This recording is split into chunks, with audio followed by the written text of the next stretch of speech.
I recently mixed and co-produced a dream folk song by Beth Sarah called Collide. It recently got played on BBC Six Music, introducing. This video is all about how I got the dreamy, ethereal vocal sound. Here's the final mixed vocal. And I know with every beat. And here's the vocal as it sounded when Beth sent it to me. And I know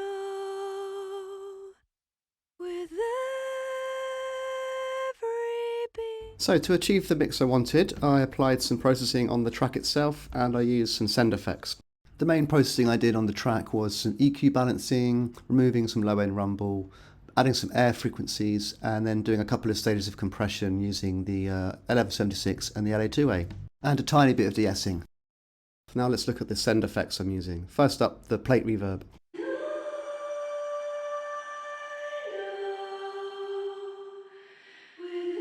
And this is UAD's pure plate reverb, which actually they gave away free a little while ago. It sounds really, really nice. I'm using the low cut and the pre-delay to create a separation between the vocal and the reverb itself. So reverb and delay are your best friends when it comes to creating ethereal, dreamy vocals. For this track I wanted to create something a bit different, so I actually panned the delay bus all the way to the right and I used a space echo delay. This is a classic tape delay plugin and I'm actually using it not synced to the tempo, so I like the way it sits in the track. And I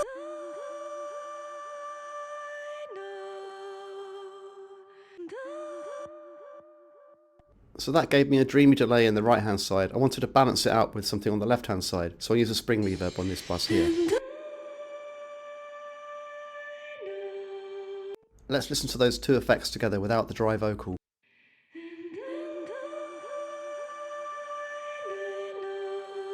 And with the dry vocal. with every beat. And the next effect for my dreamy ethereal vocals is a little bit of subtle stereo widening.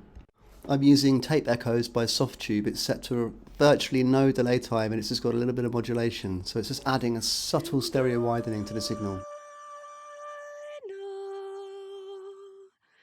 with every beat. And as that modulation happens with the tape, it actually gives a sense of 3 dimensions to the sound, makes it more immersive. And I'm using automation to increase the volume of that widening during the song, so it's bigger in the choruses and less so in the verses.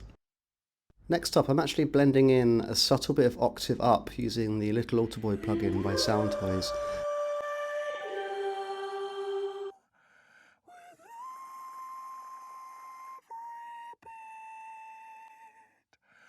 And then changing the formant slightly, so when that's blended in it gives another sense of harmonic information to the vocal.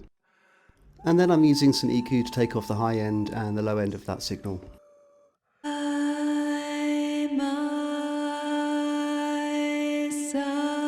Overall with this track, the use of my delays and my reverbs is actually quite subtle compared to what you could do, but I feel like the nature of this song really needed the vocal to still be pretty clear and not too washed out.